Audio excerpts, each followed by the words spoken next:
G'day guys, your old mate Big J here. Welcome to another edition of Aussie Boxing Talk. Well, first and foremost, you'll notice I'm not wearing my hat, but first and foremost, fuck that shit off. Fucking useless Storm pricks lost 2 games in a row. Bad enough they lost to friggin' bloody Roosters last week, got flogged on Craig Bellamy's 600 games, so they couldn't put it together for a man that's dedicated his life to the club, right? And now they lose to the Broncos. Fucking useless. So they can get fucked. I'm supporting the Titans this week. Hopefully they do a lot better against the Tigers this week. Anyway, on to today's video. So No Limit has a show. Let me just bring it up here. On Thursday. What the fuck? Thursday, September 18th, right up in Brisbane. All right. So Thursday, September 18th, up in Brisbane. The card is as follows. Actually, that fucking hat looks stupid too. Piss that off. Right, so you go. See, I've got hair. Right. So we've got Liam Paro versus David Papot. I believe that's for number 1 contender spot in the IBF rankings at 147. Yep.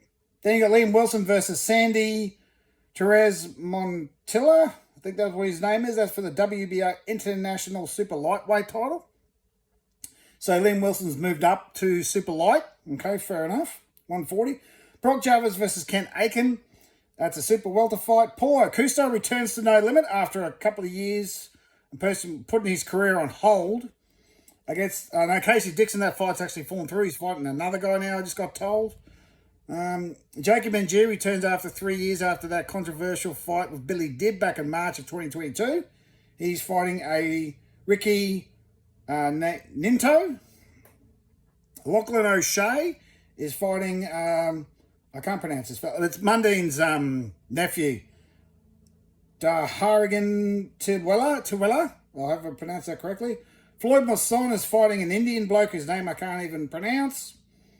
Dilhamenda Gurel, hope I pronounced that correctly. Danny Keaton's fighting Shishi, I can't even pronounce that bloke's name. And then Matthew Hoskins fighting a Lance McDonald. Right, so let's look at this. That fight card has got some good names on it. Like, look at this. Liam Wilson, Liam Paro, Brock Jarvis, Paulo Costa, Jacob NG, and Floyd Masson. That is actually a very good range of talent on that card. I will give No Limit their props. That is a very good spread of talented fighters from Australia. But let's be honest here. Some of those fights are fucking shit and they're one-sided mismatches, right? The Liam Paro fight, that's a number 1 contender fight. So I'm okay with that one. All right, so I don't have a problem with that one. Right, because the French guy he's fighting has a record of 30-0-1. Liam's ranked currently 4th on BoxRec, and this bloke's ranked 14th, so I don't have a problem with that. It's number 1 contendership for IBF title anyway, so I'm happy with that. But Liam Wilson, right, is fighting this bloke from, I think he is, where is he from? Hang on. Let me just see. Yep, we've got it here. We'll just bring it up. This bloke is from the Dominican Republic, right? Dominican Republic, 11-0. But look at some of the fighters he's fought: 8-4, 3-2, 2-7, 2-1-1, 16-14, 4-14, 7-5, 9-12, 22-10, 0-19. That was his debut. So that's going to be a one-sided mismatch for Liam Wilson. Liam Wilson should deal with this bloke pretty easily. All right, so I wouldn't expect that to go past a couple of rounds. Now, Brock Jarvis, this is an interesting fight. This Ken Aiken bloke, whose last fight was against Hunter Inouye. All right. Ken Aiken has got a record of 11-2. So I'll just bring up his record here. So he fought Hunter Inouye, right, last fight, which was only just a tick over a month ago. Knocked him out in 1 round, Hunter Inouye. He fought Xavier Mapai, knocked him out in 1 round. So he got beat by Marco Romero. in March of this year. So this guy's been pretty active. He's fought in Cade Russo. He UD'd on that. Michael Whitehead, UD on that. Adam Flood. He's fought Lachlan O'Shea. He's actually appearing on the card himself in a mixed decision. So this actually could be a good fight. I'm putting this fight down 50-50 because Brock Jarvis is not a super welterweight. Brock Jarvis is like a 140er. So I think this actually could be an interesting fight. It actually might be the fight of the card. And we could see an upset here because if Brock Jarvis loses again, I think he's done. Especially if he loses to someone who's a fringe contender, or a novice like Ken Aiken. So could be interesting. Paulo Cuso's fight has been opponent is not happening. Apparently couldn't get a visa. His name was Casey Dixon from the States. Apparently I got told he couldn't get a visa. But it would have been a one-sided mismatch anyway. Jacob NG is returning after 3 years. As I said, don't really have a problem with that fight. Good to see Jacob NG getting back into the ring again. It's a super welter, which is good because there's no way Jacob NG could keep to that weight.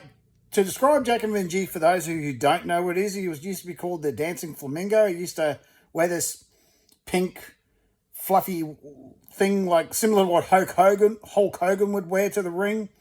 And he would dance to the ring. And to describe Jacob NG is like he was the Sebastian Fundora of lightweight. He was a lightweight. And he was the Sebastian Fundora of lightweights. Like he was tallest guy in the division. Yeah, that's the way to describe him. He was the Sebastian Fundora of lightweights. He was far too tall for the division. He had a solid career at the point. I think he was 15-1 up until he lost to Billy Dibb. Yeah, but he's put on more weight, which is good. I mean, 6 foot tall, he could go as high as, well, he could go as high as heavyweight if he wanted to. But yeah, so it's good to see Jacob NG back. Lachlan O'Shea versus Mundine's nephew. Oh, I'm going Mundine's nephew on this one. I think that will be an interesting fight. But I think Lachlan O'Shea is sort of like that journeyman contender now. So I wish him all the best. But I think that, I think Mundine's nephew will get over him. Troihela is the fella's last name. Floyd Masson's in a complete one-sided mismatch against this Indian bloke. He's only had, a record of 7-2. And let me just bring up this bloke's record. 7-2 for Deharmender Garel. I think, I can't pronounce his name. I apologise to the fighter. But look at this. He's lost his last 2 fights. He hasn't fought in 3 years. He got knocked out by Floyd Masson, who's a cruiserweight. Sorry, not Floyd Masson, Mark Flanagan, beg your pardon. 3 years ago. He got knocked out in 4 rounds. Then he got knocked out by Ricky El Selva in 2 rounds in October of 2022. So this guy hasn't fought in 3 years. And he's been he's been knocked out pretty easily. And the only people he's beaten are guys on debut or one guy with a record of 2-1. So how long do you think this bloke's going to last with Floyd Masson, who's a former IBO cruiserweight champion? I mean, how long do you think you're going to last with this bloke?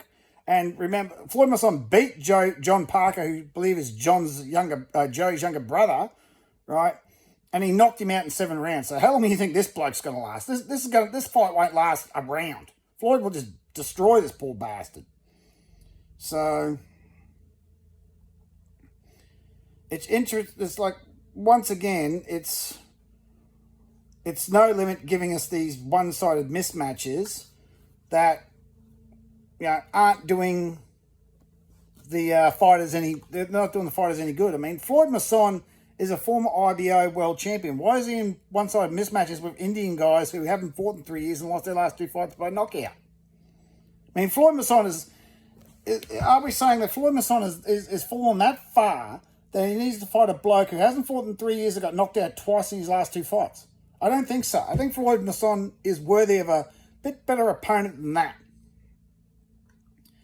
And then you got Daniel Keating versus a bloke's name I can't even pronounce. And then Matthew Hosking with Lance McDowell. I'm not going to worry about those fights because I don't think those two will be actually featured. I think the pay-per-view will start probably with the Floyd Masson fight. But yeah, I mean, like, this is the problem with Australian boxing, is that we constantly build up our fighters by feeding them dead men, you know, like dead men, dead Indians, dead Indonesians, dead fellas from the Dominican Republic. We pad up our records by fighting, you know, Indonesian taxi drivers and Indian call center workers or whatever these blokes do, right? And then when we finally get a decent piece of competition, they go overseas, they get their asses, or they fight someone decent, they get their asses handed to them. So it's really, I think it's actually quite insulting to the to boxing that, as I said in the last video about No Limit, if they don't stop these one-sided mismatches and give, you know, their fighters easy wins that are so easily won, that the fans are just going to go, well, why would I want to watch this for?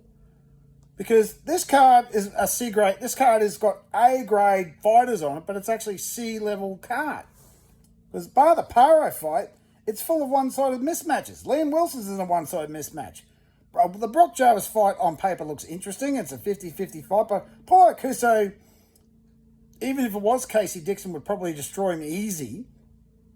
No, the Jacob NG fight, they're probably feeding him someone they could easily beat just to get the ring rust off, because they haven't fought in 3 years. Lachlan O'Shea versus Tuella is probably going to be a good fight, but I say Tuella will win. Floyd Masson's in a complete one-sided mismatch, and the other two fights I don't really care about because they're only novice fighters. So, but, I mean, this is the point I'm making. Like I said, you know, and Lyndon said on his show that, you know, if I know they're going to be around in 10 years, I don't think so if they keep this up. If you keep on producing one-sided mismatches where your fighters just blast out these guys who literally have been picked up off the street or haven't fought in 3 years or have terrible records, people are just going to go click and change the channel. They're just going to change the channel, and remember the Zone is taking over Foxtel and Main Event shortly, and they might go, well, we don't need your content. We've got Ace Boxing, or we've got Tasman Fighters. You guys don't have a world champion. Tasman Fighters do. We're going to put all their content on, you know, we're not going to give you guys content. And No Limit's going to have to fight another provider. So, you know, like I said, No Limit do not have a monopoly on Australia. They've just got the monopoly on the broadcaster, on the mainstream. It's like, well, yeah, as I said, the two things that No Limit need are A, world champions, which they don't have, and B, decent fights. So it's really interesting, and actually it's a little bit disappointing that No Limit are putting on these fights that are just one-sided mismatches, and the card's going to be very similar to the last one they did, and people hated it. Right? I don't think this it is on Main Event, so how much are they going to charge for this? $60, $70 to watch. The Main Event will probably be okay. To watch 1, possibly 2, 3, 4, 5 one-sided mismatches where the fights won't last a round. Because I honestly think that Floyd Masson's going to blast this poor Indian bugger out of there and around. Jacob NG is probably going to take care of this fella that he's fighting pretty easily. Paulo Cuso will blast his opponent out of there. Liam Wilson will definitely blast this bloke from the Dominican Republic out of there pretty easy. So that only leaves, Brock Jarvis and the Brock Jarvis and Liam Paro fight to save the card. It's like, well, when you've got 1, 2, 3, 4, 5, 6, 7, 8, 9 fights, and 7 of them are garbage, that's not a good card. It's not a good card at all. I mean, you've got, world level talent here. You've got 2 former world champions on your card, right? You've got twice a title contender, right? And yet you're feeding us this stuff. I mean, surely they could find better opponents than these guys. I mean, what you got to do is you got to study the opponents. Yes, okay, this bloke that Liam Wilson is 11-0, but if you look at his resume, I mean, his resume of the fighters that he's fought are terrible. They're all. Anyway, it's really disappointing to see that No Limit is going down this path again and just feeding us. Yes, okay, they've got all their A grade fighters or their A side fighters, but most of them are in one-sided mismatches that they're going to win pretty easily. And people aren't going to want to shell out $70 for that, $60, $70 for that. I'm certainly not. So, It's going to be interesting how this one turns out. I think most of these fights are going to be one-sided mismatches, and people are going to go, well, that wasn't worth it. And to be under the illusion that, oh, well, the main event's okay, the rest of the card's okay. No, I disagree. I disagree with that argument. If you're paying $70, you expect all the fights to be top-notch, not just the main event, because what if the main event's shit? So, and just because the main event's a good card doesn't mean that the undercard gets to be dog shit. The only exception to that is Canelo Crawford, because no one cares what's on the undercard. People are just watching Canelo Crawford. So, Liam Paro versus David Papot is not a big enough fight to warrant a $70 $70 paywall. So, yeah. That's just my thoughts. I mean, just because your main event might be okay does not justify the rest of your card being dog shit. So I'm not saying it's going to be dog shit, but you're looking at 9 fights and 7 of them being possible one-sided mismatches. Yeah, I mean the only 2 cards that scream that might be half a contender is the Liam Paro and the Brock Jarvis fight. Every other fight, and maybe the 2 at the bottom. I don't know. I don't know anything about Danny Keaton. I don't know much about Matthew Hosking or Lance McDonald, so they might be good, but they're not going to be televised anyway. So, and Floyd's at heavy. Okay, I didn't see that. Floyd is actually he's going to be stepping up to heavyweight. Well, he's fighting a blown-up cruiserweight because the last 2 times his Indian opponent fought was a cruiser. So, yeah, I think that's going to be a one-sided mismatch, but we'll have to see how it turns out. I'm giving this card at the moment a C because of the potential one-sided mismatches. Happy to be wrong, it could be a great card. All the fights could be well contested. There could be some brilliant fights in there. I am tipping one, if not a few, one-sided mismatches. But, we'll see how it turns out. But the only way to do it is to tune into the fights and see how it turns out. But, Well, that's it for today, guys. As always, like, share, and subscribe. As always, tackle a bull, wrestle a croc, harden yourselves the fuck up, and we'll see you another day.